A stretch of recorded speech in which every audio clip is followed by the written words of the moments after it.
ser feliz. Estas tres palabras buscadas en Google arrojan 23 millones de resultados en 53 segundos. ¿Quieres conocer mucho más acerca de la felicidad y no solamente la parte superficial? Quédate con nosotros aquí entre nos. Estará con nosotros alguien experta en felicidad.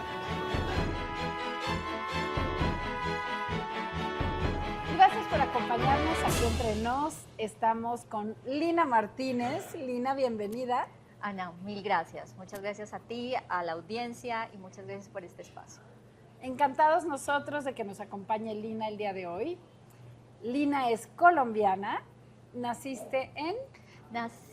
Soy de Manizales, que es de la zona cafetera de Colombia, pero estoy radicada en Cali. En Cali. Que es una ciudad alegre, muy colorida, con un clima delicioso para los que nos gusta el calor. Allá es donde vivo actualmente. Y estás justamente aquí en nuestro país porque tienes tu primer libro que se llama Felicidad, simplemente Felicidad. ¿Cuántos de nosotros no quisiéramos y atesoraríamos el poder decir yo soy feliz? Entonces, justamente Lina ha dedicado un montón de tiempo.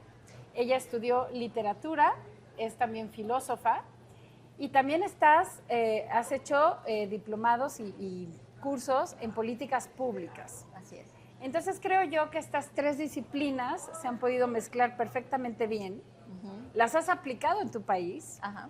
Porque primero quisiera que nos cuentes de todo lo que has hecho a nivel social en tu país. Okay. Sé que te has ido a los lugares más vulnerables de Colombia, donde hace falta ayuda, donde hace falta tantas cosas primordiales, y has estado ahí presente. Cuéntanos un poco primero sobre esto.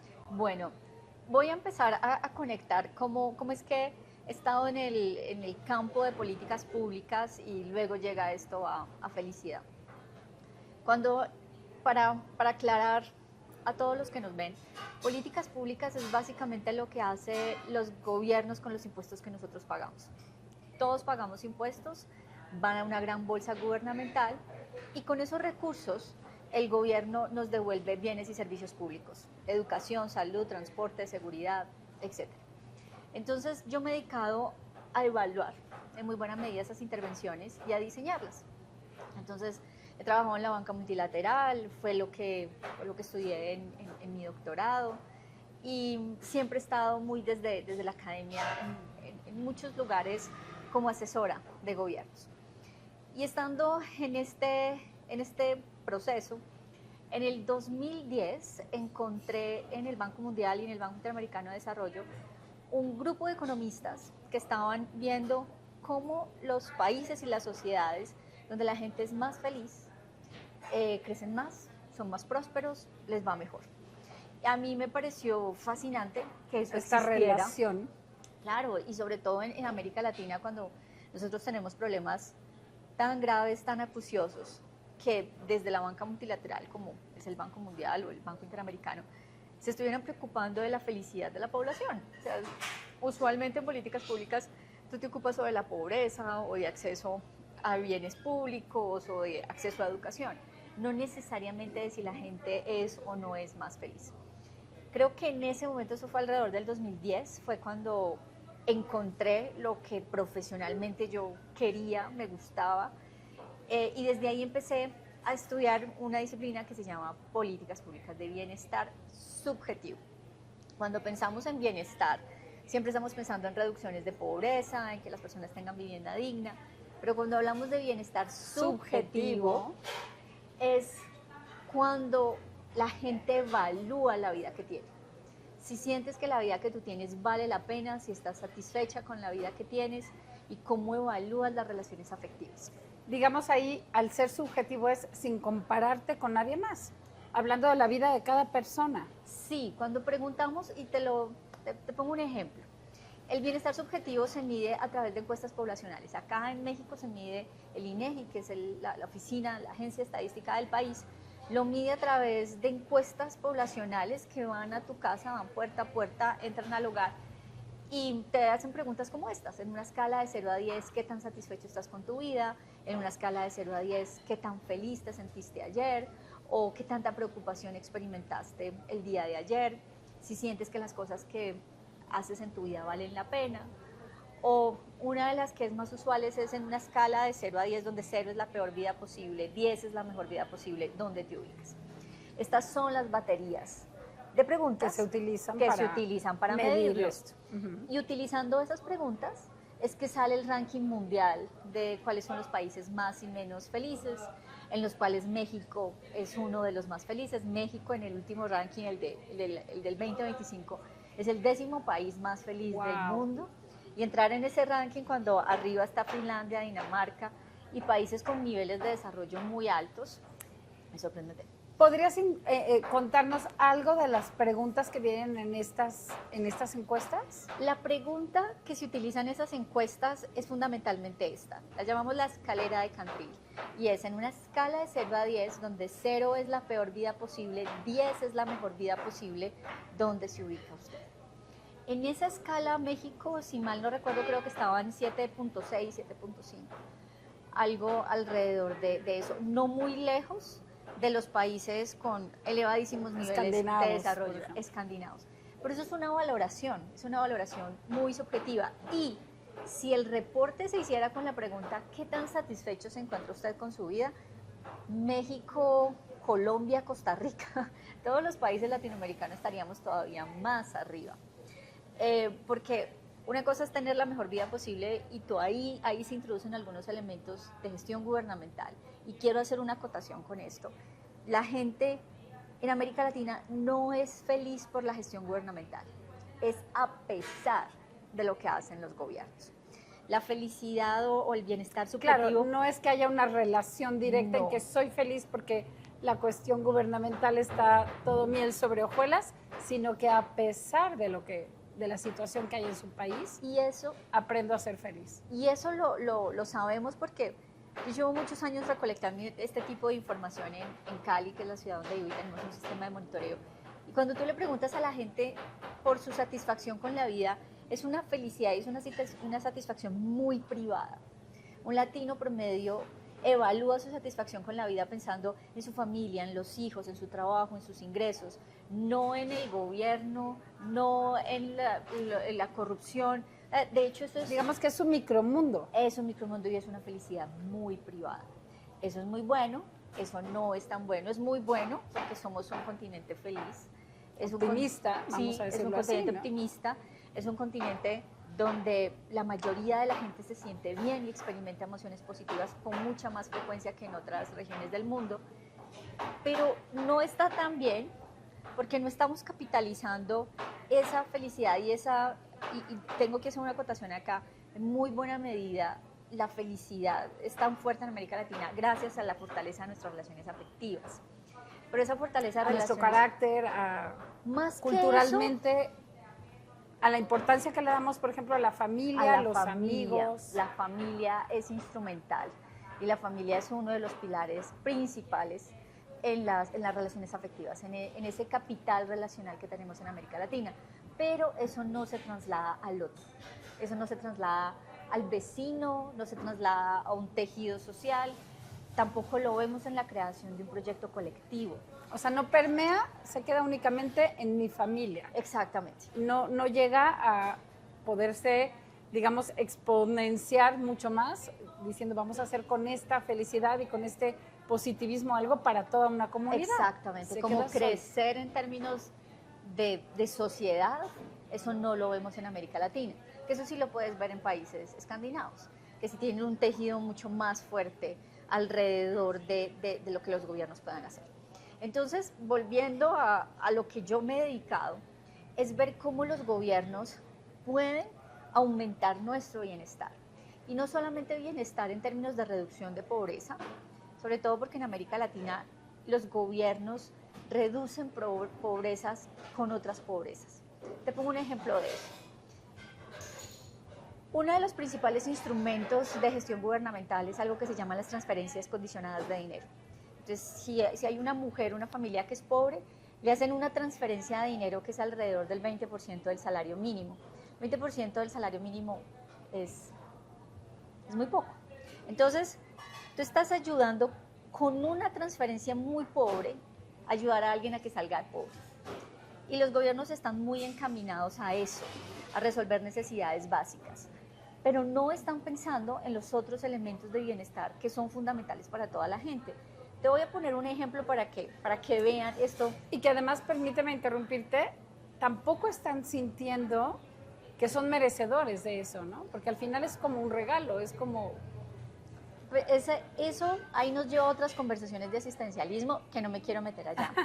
Pero el argumento al que quiero llegar es cómo el gobierno está dejando que el bienestar sea lo que se consigue una vez se superan las pobrezas. Piensa en salud mental. Wow, ese es un tema...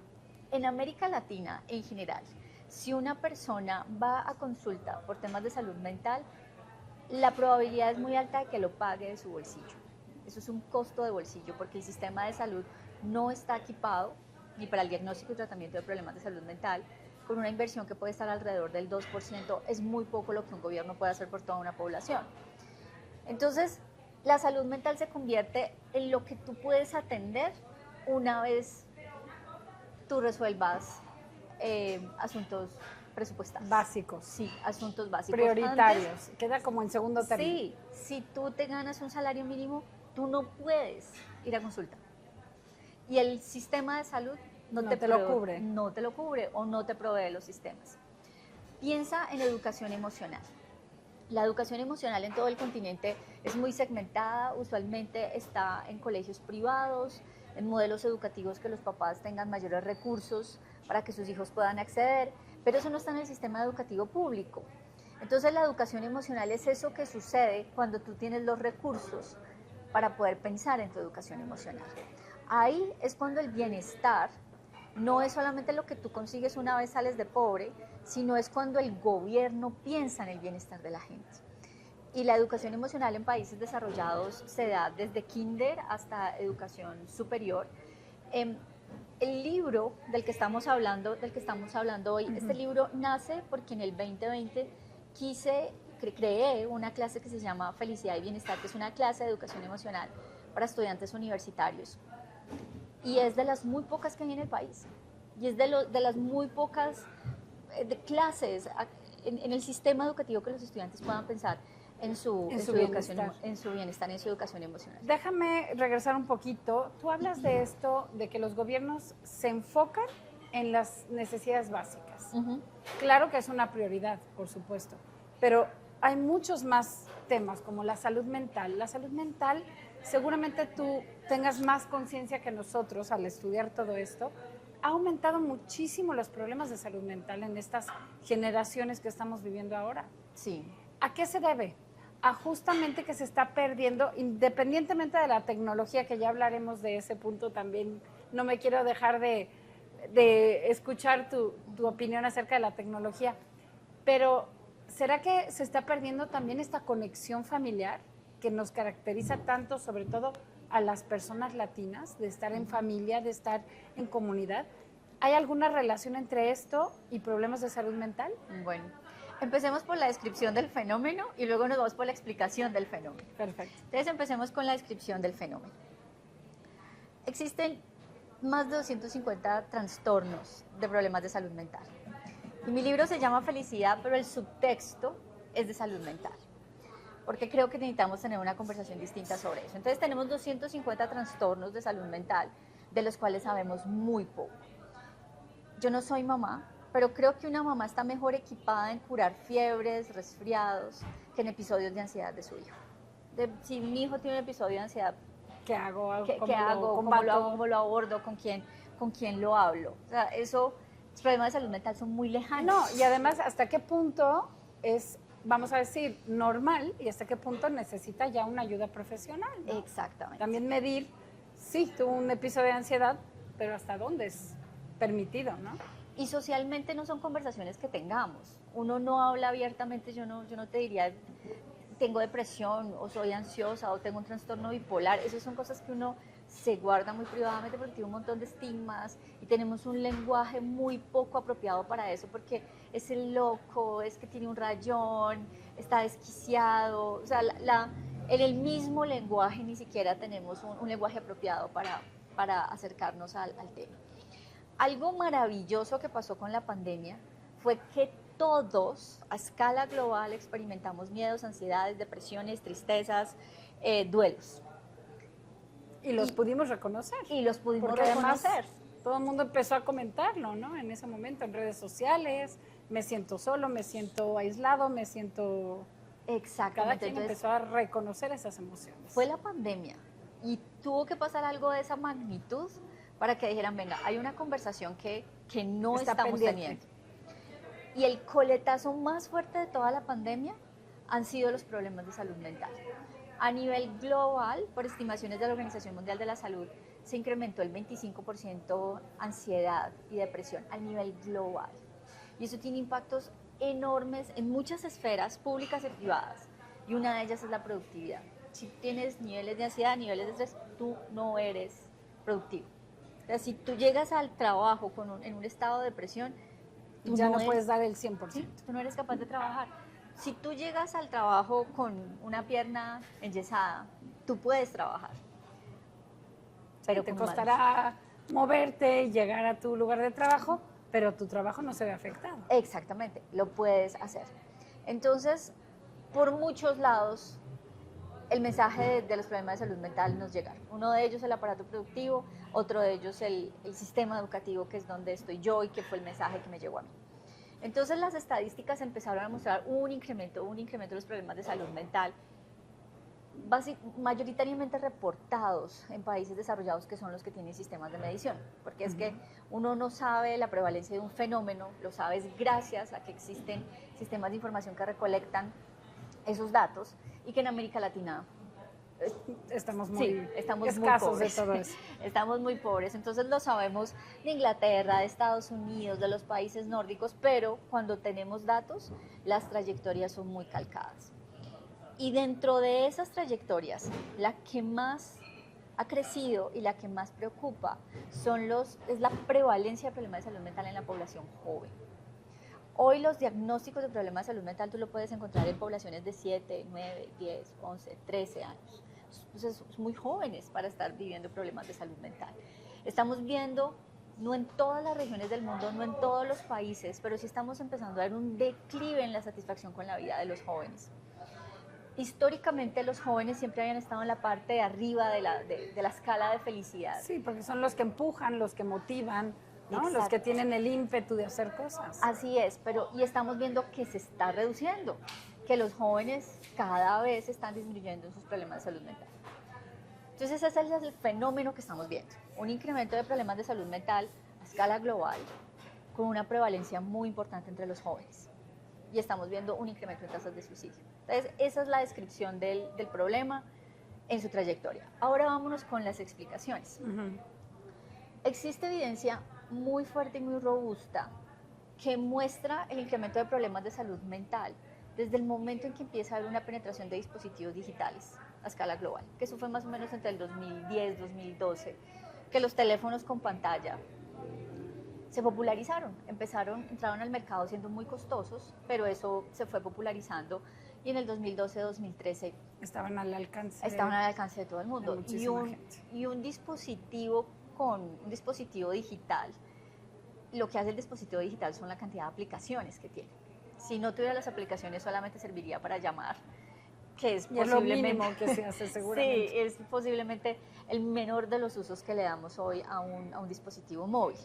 Entonces entraron con todas sus aplicaciones.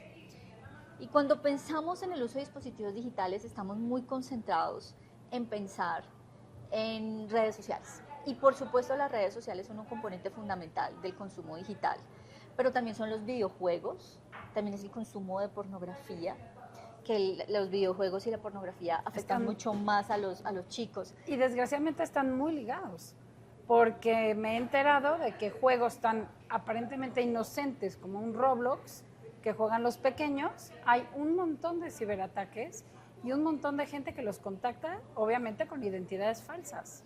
Y mira que esa sobreexposición a redes sociales o a todos los contenidos digitales que hay, eso cambia mucho las lógicas de cómo la gente percibe que es la vida.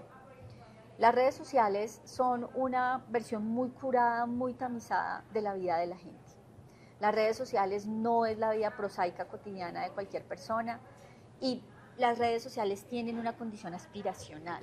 La gente que sigue en las redes sociales es gente a la que uno aspira a parecerse, emular.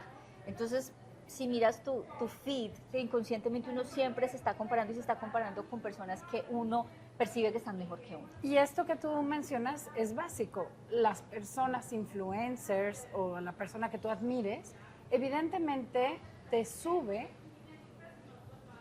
posts o comparte fotos de sus mejores momentos. Estas personas también tienen a lo mejor tal vez un ataque de ansiedad, una depresión, un momento vulnerable y esos normalmente no los comparten. Y otra cosa que es muy lesiva de las redes sociales es que las redes sociales le cambian a uno el umbral de comparación.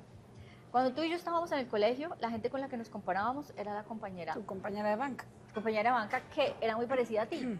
Vivía en un lugar muy parecido al que tú vives, tenía acceso muy parecido a las cosas que tú tienes acceso. Hoy nuestros puntos de comparaciones son mundiales. Son mundiales y son personas que son un 0,000.1% de la población en términos de riqueza o de atributos o de talento. Eso no es la vida. O sea, no solamente ellos son una... No es una muestra poblacional real. Digamos. Exactamente, ellos son un porcentaje minúsculo de lo que es la vida, pero como lo vemos tan cercano y vemos qué se comen, qué es lo que hacen, a dónde van, y vemos que tienen unos logros que son cantantes que llenan estadios, futbolistas que ganan yo no sé cuántos millones, entonces pensamos, bueno, ¿y yo por qué no? Y también estamos en una sociedad que te dice, es que si tú no lo logras es tu culpa, porque no estás trabajando lo suficiente, porque no quieres lo suficiente, porque no tienes un sistema no le pones de el empeño. hábitos, no le pones el empeño, no, eso no es solamente, tú puedes ponerle todo el empeño que tú quieras, pero por muchas razones tú puedes no ser Ronaldo o no puedes ser una superestrella en lo que haces y no necesariamente va a estar condicionado a la cantidad de trabajo que pongas en eso. Vamos a hacer una breve pausa, Lina, porque tengo muchísimas más preguntas aquí en el tintero. Me gustaría preguntarte acerca de la importancia de estar cerca de redes sociales cuando se trata de menores. Me gustaría preguntarte hasta acerca del clima y el lugar en el que naces, que también seguramente influye en la felicidad. Pero hagamos una breve pausa. Tenemos mucho más que conversar con Lina. No se vayan y vamos a seguir hablando de la felicidad y los tiempos por los que está pasando actualmente.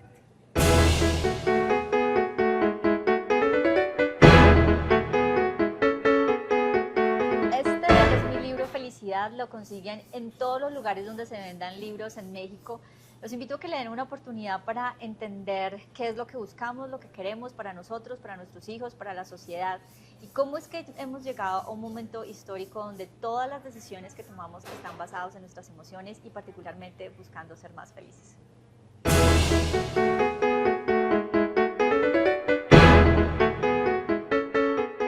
Gracias por seguir aquí con nosotros. Entre nos estamos hablando de todo lo que hay alrededor de la felicidad, cómo la vemos, cómo la sentimos y cómo ha pasado a través de la historia, porque también en tu libro haces un análisis súper importante. A mí me pareció una manera muy resumida de contar lo que ha sido la felicidad a través del tiempo en las diferentes culturas, en las diferentes religiones, abordas también cómo lo ve cada quien. Entonces me parece que el concepto de felicidad ha cambiado también a través del tiempo.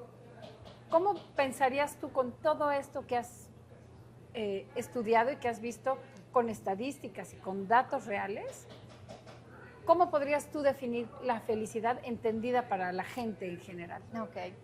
Haciendo un barrido histórico, la felicidad es prevalente como un tema transversal en la filosofía y en la literatura y en la poesía. La felicidad es uno de los temas que está presente desde que nosotros nos estamos pensando a nosotros mismos. Y si lo vemos desde la filosofía griega, la felicidad era básicamente la buena vida, era una vida virtuosa. Entonces la felicidad no es algo que pasa, la felicidad es la vida misma. La felicidad es el camino y cómo nos construimos nosotros en seres humanos éticos y que aportamos y que estamos en función de una sociedad. Hoy la felicidad, después de Aristóteles y muchos procesos históricos, porque nada de eso sucede en el vacío. Las transformaciones históricas no Van de la suceden, mano a los sí, hechos y a los acontecimientos. y eso no es algo que suceda como pasamos de Aristóteles y ahora tenemos este paradigma, no, eso son cosas que se van moldeando, que se van cocinando. Y hoy la felicidad, como la entendemos cotidianamente, es vivir en estados emocionales positivos. Las cosas que a mí me gustan y que darían felicidad para mí.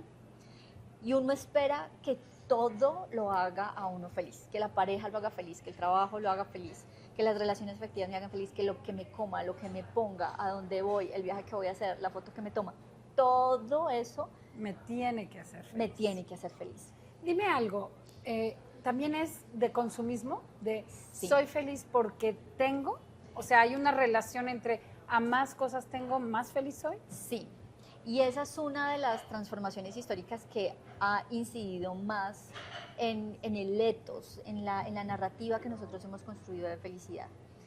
El capitalismo, el consumismo, esos son fenómenos que vienen décadas, siglos tal vez, cocinándose.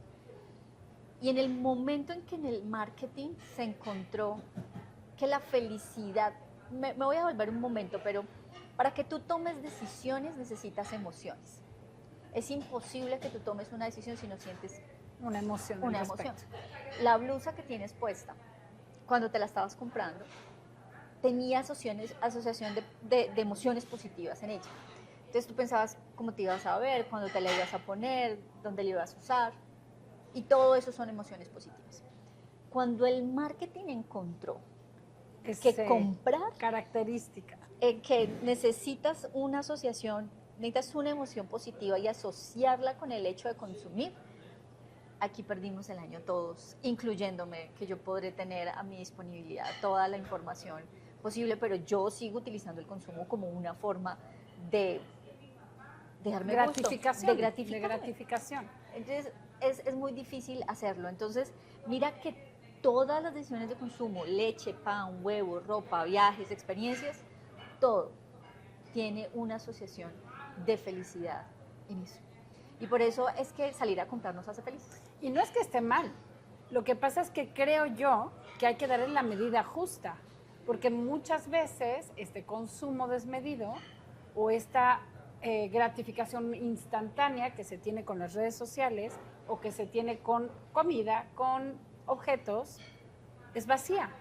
Te dura, a lo mejor, no sé, la pluma que te compraste, súper especial y bonita, la usaste 2 veces y después la dejas botada en algún lugar y ahí quedó tu momento de felicidad olvidado, ¿no? Y mira que ese punto que tú planteas es muy importante porque cualquier cosa que tú compres, cualquiera, llámese como se llame, tiene un punto de inflexión en que ya no te deriva felicidad muy rápido. Tú te compras una blusa y es otra blusa dentro de las 50 blusas que tienes. Tú te compras un carro y luego vas a querer un carro más grande, Mejor. más nuevo. Todo lo que tú te compres va a ser más. Eso no sucede con las relaciones afectivas. Tú no estás por el mundo viendo cómo reemplazas a tu mamá o cómo cambias a tus amigos del colegio. Y uno no se satura de las relaciones afectivas. Las relaciones afectivas sí son las que constituyen la felicidad. Cualquier cosa en la que uno ponga su foco en que esto me va a hacer feliz y tú lo consigas y luego sea una sensación efímera, ahí no necesariamente está la felicidad. Piensa, por ejemplo, en este podcast. Tú podrás tener un episodio que tiene miles de reacciones y que ha sido viral y que es fantástico. Eso a ti te va a hacer muy feliz en el momento en que veas las estadísticas y 3 horas después tú no te vas a acordar. En una semana Pasó el evento y ya. Porque hay otras cosas en la vida que son mucho más importantes que eso. ¿Ves? Y entonces uno sobrefocaliza su atención en esos tipos de consumos, en ese tipo de episodios específicos, de que es aquí donde voy a encontrar la felicidad y realmente ahí no está. Ahí no es. Fíjate que volviendo otra vez a la tecnología, porque siento que la tecnología da esta inmediatez con la que nuestras generaciones y sobre todo de niños y jóvenes están viviendo.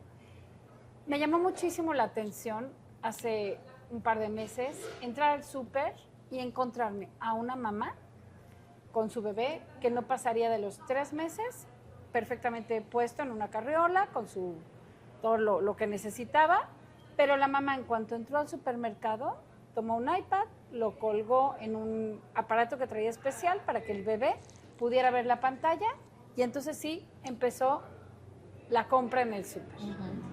A mí te voy a decir la verdad, no estoy en contra de la tecnología, me encantan las novedades con las que tenemos que aprender a vivir, pero me acordé en ese momento de lo que yo hacía con mi hija cuando iba al súper.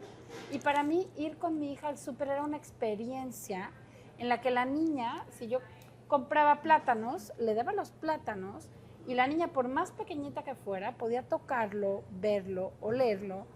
Incluso alguna vez se lo pelé para que lo probara. Y era una experiencia de sensaciones, de emociones, de colores.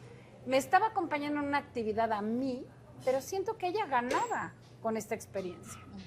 El yo ver a un bebé enfocado en una pantalla, que tal vez ni siquiera su visión era tan buena, porque de pequeños no ven tan bien todavía, metido en una pantalla, a mí me pareció algo que tenía yo ganas de hablar con la mamá y decirle, ¿qué estás haciendo? ¿Qué opinas tú al respecto y qué consecuencias tienen conductas así? Mira, mis estudiantes, pues yo soy profesora universitaria, mis estudiantes que tienen 20 y pocos, ellos tuvieron su primer dispositivo digital alrededor de los 10, 14 años. Y ellos hoy, con esa exposición a redes sociales, hoy esa es la generación en la que estamos encontrando problemas de salud mental muy acuciosos y muy preocupantes. Y ellos son una generación de un experimento a medias. Nosotros vamos a saber realmente las implicaciones de la penetración de la tecnología con el bebé que tú acabas de ver. Con los niños chiquitos hoy que tienen... Que desde el momento cero... Sí, desde muy chiquitos tienen un dispositivo móvil en sus manos. Ahí es donde vamos a saber realmente qué es lo que hace cognitivamente, en términos de aprendizaje, en términos de socialización, lo que hace tener una niñez cooptada por dispositivos digitales, porque mis estudiantes de 20 y tantos que tuvieron dispositivo móvil a los 14, pues en algún momento les tocó salir a jugar y les tocó socializar. Claro, tenían, digamos, ya una edad en la que habían pasado por las dos etapas. Ahora, un niño, o sea, si un niño hoy tiene 2, 3 años y tiene una pantalla, ¿qué está pasando con su desarrollo cognitivo? Porque van a estar acostumbrados a estímulos que no son normales para el cerebro. Me comentaba el otro día un niño de 6 años, me choca esperar, no soporto esperar. Y dije, claro, todo es inmediato. Tú tomas una foto y la ven, ¿no? Pasas algo, no te gustó, buscas otro resultado, buscas... Entonces, imagínate cuando un niño que a los 6 años ya te dice, no soporto esperar, ¿qué va a hacer de él en el mundo en el que tienes que hacer filas, en el que tienes que esperar 2, 3 meses para un trámite, ¿no? Exactamente, es una búsqueda incesante de gratificación instantánea. Sí. O sea, lo quiero ya y quiero que eso se resuelva. Entonces, a mí me parece preocupante. O sea, si hoy lo estamos viendo con una población que tuvo un experimento a medias, población que fácilmente la mitad de su vida, si tienen 24, 25, tal vez la mitad de su vida no tuvieron dispositivos móviles a su disposición. Y uno de los argumentos más poderosos en esto es si vemos los puntajes de prueba globales. Las pruebas PISA son un tipo de medición de pruebas estandarizadas que se hacen a nivel global y se comparan los países. Desde el 2010-2012, en ciencias, matemática, lenguaje, los puntajes de pruebas se están desplomando. Y desplomando por mucho. Eso quiere decir que los estudiantes no están aprendiendo las habilidades que el sistema educativo está transmitiendo. Y yo no creo que sea un asunto, yo sí creo que el sistema educativo se tiene que repensar en cómo llegar a los contenidos de los estudiantes, pero la forma en que el cerebro aprende no ha cambiado. Y necesitamos atención de largo plazo para poder adquirir conocimientos. Si todo está en una bóveda en la nube, donde yo ya no necesito aprender nada, yo no necesito memorizar nada y yo no necesito hacer conexiones, porque que alguien más me las va a resolver por mí. Y en la un caso introducción de la así, IA, se detiene el colegio y se hace a distancia, porque el maestro nada más va a dirigir actividades que el niño puede hacer autodidacta. y esas son las implicaciones cognitivas. Y ahora pensemos en las habilidades relacionales. Tú necesitas el problema en el recreo, en el colegio, para formar carácter. Y si los niños salen al recreo y están en un celular, ¿cuándo van No a hay tener? sociabilización. No hay sociabilización. Entonces, hoy, por ejemplo, vemos que a los chicos les cuesta trabajo mantener una conversación larga, o les cuesta mirarse a los ojos, o les cuesta más Poner atención, entender las emociones del otro. Y eso, poner atención a las emociones del otro, es lo que sustenta la empatía. Entonces, es un mundo muy individualizado, donde priman mis emociones muy individuales, mi necesidad de satisfacer lo que sea que yo quiero y estoy buscando, y se van abstrayendo del resto. Y me parece muy fuerte lo que mencionas, porque están desconectados de su entorno, pero conectadísimos con el amigo que vive en Australia o el amigo que está en Brasil. Y sí, saben mucho de su vida, se conectan, se comunican, pero se están aislando de lo que les está tocando en su entorno del día a día. Hay otra cosa que a mí de verdad me preocupa, preguntándole a mis estudiantes cuántas horas dedican en promedio al día en redes sociales. Yo tengo estudiantes que pueden llegar hasta 8 horas. No. Eso es una jornada laboral. Y uno dice, ¿qué es lo que consume? El consumo es un scroll infinito. Continuo. O sea, no hay forma de aprender nada. Si tú simplemente si le dijeras, estás pasó dando. 8 horas en un curso que está tomando de, yo qué sé, Que sea. pero los está invirtiendo en todo y nada. Ahí se les está yendo la vida, en un scroll infinito, y eso está disminuyendo la calidad del sueño de los jóvenes. Hoy duermen menos porque tanta exposición a las pantallas hacen que la calidad del sueño disminuya, están socializando menos. Hay otras estadísticas que uno no sabe si eso es bueno o eso es malo, pero los jóvenes tienen menos actividad sexual, por ejemplo, porque a través del contacto con medios digitales, pues, y si no socializan, pues entonces ¿cómo terminan ligando? Tienen menos habilidades interpersonales, y en un mundo donde la IA hace lo que es capaz de hacer, hay cosas que la IA y que los desarrollos tecnológicos no pueden resolver, y son las capacidades de interrelación que tenemos, las capacidades de negociar, de hablar, de empatizar. Y ¿sabes qué otra cosa? El contexto, porque la inteligencia artificial llegará muy lejos a desarrollar cosas, pero también hace falta el contexto donde eso sucede. Pero, por supuesto, o sea, entre más tecnología tengamos, más necesidad tenemos de construir en nuestras capacidades humanas. Y con la absorción que está teniendo los dispositivos digitales, eso es algo que se está perdiendo, y como te digo, lo vamos a ver cuando los chiquitos de hoy estén en sus 20s, estén entrando al mercado laboral. Ahí vamos a conocer las verdaderas consecuencias de tener una población que ha sido sumergida 100% en tecnología. Pues seguimos contigo, Lina Martínez. Tengo mucho todavía que preguntarte. Hagamos una pequeña pausa, no se vayan, quédense con nosotros, y vamos a hablar todavía más de los elementos que nos pueden llegar, además de todo lo que ya ha comentado Lina, a encontrar la felicidad. Quédense con nosotros.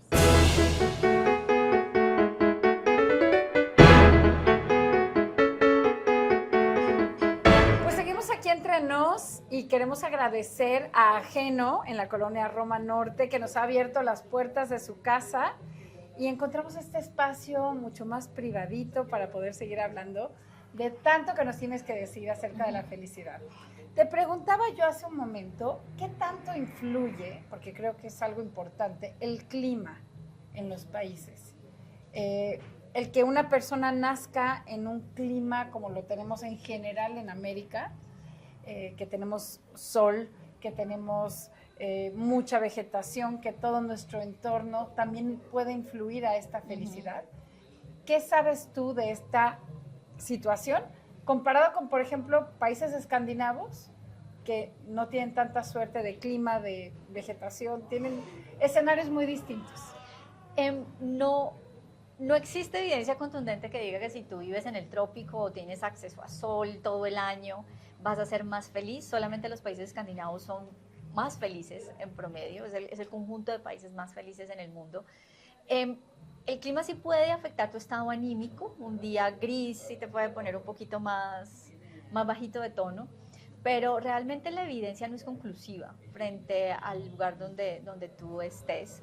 Creo que sí puede haber algo con el sol, con un cielo azul, que sí puede modular más tus estados emocionales, pero realmente no es que exista evidencia conclusiva que diga que si tú vives en clima frío vas a ser más infeliz, o que si vives en clima cálido entonces tus niveles de felicidad van a estar al tope. Directamente Ahora, relacionadas.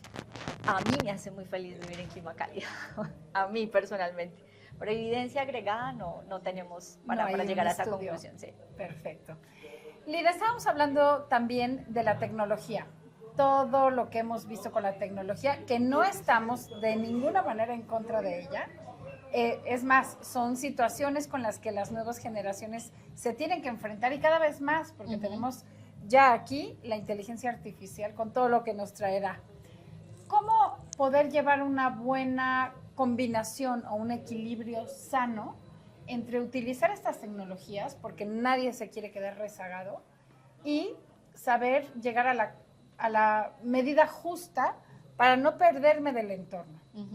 Pues mira, la medida justa está muy determinada por las capacidades de cada uno. Si una persona, hoy el trabajo está muy mediado por tecnología, entonces decirle a o sea, tener rangos que le sirvan a toda la población es muy difícil. Cuando estaba haciendo la investigación, haciendo las lecturas para el libro, algo que encontré era si las redes sociales se podían categorizar como una adicción o no. Todavía no están categorizadas como una adicción, pero tú llegas al umbral de adicción cuando te impide tu vida cotidiana funcionar. Cuando los dispositivos digitales o el consumo que seas te esté impidiendo relacionarte con el otro, te esté impidiendo tener una vida normal, hacer tus actividades cotidianas. Es como el alcohol. O sea, si te tomas una copa de vino aquí, allá y es con la comida, pues eso te alegra la vida, no te impide, no te va a dañar tus relaciones afectivas, vas a poder trabajar. Lo mismo sucede con las redes sociales. Algo que yo diría es que hoy existe acceso a demasiada información y uno no tiene control sobre la cantidad de información que hay disponible, pero uno sí tiene agencia en decidir qué consume. Entonces, mi invitación sería más hacer una curaduría más consciente de qué es lo que uno está consumiendo en redes sociales. ¿Sabes qué pasa? Estoy totalmente de acuerdo con esto que dices, pero el pensamiento crítico de los jóvenes justamente creo que se ha perdido. En esto que hablabas tú de lo que se ha desplomado en las pruebas de PISA y todo, yo no tengo el dato en la mano, pero sí te puedo decir que el pensamiento crítico ha bajado. La gente lo cree o lo consume porque todos lo hacen, no se lo cuestionan. Y creo que ahí es donde tendrían que hacer los padres, si son menores de edad, o los adolescentes, si ya están un poco más conscientes de hacer este ejercicio, de decir, es bueno lo que estoy viendo, me deja algo, me aporta, ¿no crees? Sí, sí creo en ese pedazo. Y el otro elemento al que yo le añadiría ahí sería no dejar en manos de la tecnología pensar. Por ejemplo, la IA hoy es muy tentador para mis estudiantes no escribir. Entonces están perdiendo del esfuerzo que uno tiene que hacer cognitivo para hilar información, para aprender cosas, para tener aprendizajes de largo plazo. Es tentador y es fácil, y nosotros somos perezosos por naturaleza. Creo que uno tiene que pelear es con la fricción, de no caer en la pereza y esforzarse. Y un pedazo es el pensamiento crítico, pero lo otro es el esfuerzo que yo pongo en aprender algo, que es otro elemento que está ahí en esa discusión de hasta dónde utilizamos la tecnología. Y hablando de aprender, nos hablabas de una materia que das tú en la universidad a jóvenes que están cursando la universidad. Y me parece que cada vez más hay esta tendencia de incluirlo. Yo sé que aquí en México un par de universidades también la tienen. Y es hablar justamente con ellos acerca de cómo están viendo ellos su felicidad y su bienestar. Ujú. Háblanos un poco qué les impartes en esta materia. Pues mira, la materia es una clase de 16 semanas y es una clase con créditos, es una clase normal de un currículum universitario. Hablamos de emociones, de introspección, hablamos de cómo procesamos nosotros nuestros estados emocionales, hablamos de la función social del bienestar, pero más allá de los contenidos específicos que vemos a lo largo de todo el semestre, lo que yo busco es que la clase sea un espacio para que ellos aprendan a conocerse y a hacer más introspección, a sentirse cómodos en ese lugar donde uno tiene que escucharse a uno mismo para modular sus emociones. Y no simplemente como, esto que estoy sintiendo no me gusta y quiero que desaparezca y me voy. No, vamos a vivir tranquilos. Este sentimiento. Sí, vamos a vivir tranquilos con esa fricción. Eso es uno de los objetivos principales de la clase. Y cuando salen de esta clase, ¿qué te comentan? O sea, me encantaría saber, como poder entrevistar a los jóvenes para conocer su antes y después. ¿Qué opinan ellos? Pues siento que lo consideran un espacio como un espacio de calma y de suspender el ruido, al menos durante un momento de la semana, de lo que ellos hacen cotidianamente. La clase ha sido muy bien evaluada, entonces pues no me correspondería a mí hacer esto más porque tengo un sesgo y solamente traería como las evaluaciones, las experiencias positivas, pero en general es una experiencia de crecimiento y no solamente para ellos, para mí. Es un semestre donde nos damos la oportunidad de escucharnos y de escucharnos en nuestras vulnerabilidades, porque también lo que quiero es, vengan, nos vamos a sentir cómodos siendo vulnerables, nos vamos a sentir cómodos hablando de cómo nos sentimos y de las cosas que sentimos que no están bien. Entonces no es una clase particularmente en términos de contenidos, obviamente hay un montón de contenidos y está toda la ciencia y todos los datos que la soportan, pero es más un lugar para hacer introspección. Y qué importante es esto que dices de sentirnos bien con lo que sintamos, sea positivo o negativo, porque creo yo que en este ritmo de vida que llevamos en el que todo tiene que ser bueno, positivo y que me gusta y que las emociones son las que me hacen responder, qué importante es también reconocer que tenemos altas y bajas en la vida, ¿no? Esa es la vida, o sea, pensar que la vida solamente es una sucesión de aspectos positivos, pues eso no existe. Es irreal. Yo creo que en la vida de nadie. De nadie. Y no solamente eso, y es en ausencia de aspectos negativos o de fricciones, pues no crecemos, no formamos el carácter. Entonces, si al querer uno estar siempre en un estado emocional positivo, uno se está privando de adquirir las herramientas que uno necesita para enfrentar la vida. Háblame un poco ahora de ti. ¿Cuál sería para Lina Martínez la felicidad actualmente? Porque supongo que también la felicidad pues cambia a lo largo de la vida, a lo largo del momento por el que estás pasando. Así es. ¿Cuál es la felicidad para Lina Martínez hoy? Mi felicidad hoy es un día que me levanto temprano. Yo lo que escribo, usualmente lo escribo entre las 4:30 y 5 de la mañana. Entonces, para mí la felicidad es levantarme muy temprano y tener ese espacio de escribir. Para mí escribir es un lugar de conexión personal, es una forma de entenderme, de confesarme. Entonces, ese momento en el que yo siento que tuve una buena noche, en el que me puedo levantar despejada, que puedo meditar, que es lo primero que hago en la mañana, y luego prender el computador y sentarme a escribir, ahí yo experimento toda la felicidad, sí, toda la paz, toda la calma. Además que son emociones positivas de baja intensidad. Esas son las que me gustan a mí, mucho más que la euforia o la alegría. Pues me gustan más sentirme en calma y en paz. Y para mí ese es un espacio que me regalo antes de que empiece el día. La rutina. Sí, eso empieza a las 8 de la mañana y no para. Entre reuniones, mensajes, cosas, actividades que tengas que hacer. Siento que uno va como en un bus que no para, y es un bus que tiene una dirección establecida y uno tiene muy poco espacio para decir, voy a respirar. ¿Sabes? Empiezas en punto A, terminas en punto B, y ni siquiera te das cuenta cuando llegaste a ese lugar. Entonces, para mí la felicidad radica mucho en los lugares en los que puedo volver hacia adentro. Volver hacia adentro. Qué importante es hacer esta introspección y conocerte, porque cuántos de los que estamos afuera en la calle creemos conocer a los demás y nos conocemos muy poco a nosotros mismos. Y no hacemos ese esfuerzo, no hacemos el esfuerzo de conocernos, de escucharnos, de leernos. Y eso es un esfuerzo que vale la pena. ¿Cuáles son tus hobbies? ¿Qué haces cuando no estás trabajando, cuando tienes a un lado toda esta parte de actividad que te gusta? Hago ejercicio, intento hacerlo con la frecuencia que me sea posible, 4 o 5 veces a la semana. Me gusta mover el cuerpo, eso es algo que disfruto y que agradezco. Me gusta estar en contacto con la gente, con mi familia, con la pareja, con los amigos, ese espacio donde uno se conecta con los otros y conversa. Y me gustan las conversaciones vulnerables, significativas. También me gusta chismear con mis amigas, pero me gusta cuando uno está en ese mood de quiero contarte algo y quiero elaborar lo que estoy pensando. Me gusta mucho eso. Y me gusta ese tiempo de calidad que uno se puede dar con los otros. ¿Qué ejercicio haces? Hago pilates fundamentalmente y también hago yoga. Okay. Sí. Bueno, pues en todo lo que nos dices, tanto meditación como yoga, como pilates, hay una metodología, hay un hábito, porque es levantarse, ponerse en el mood, estar haciendo el ejercicio.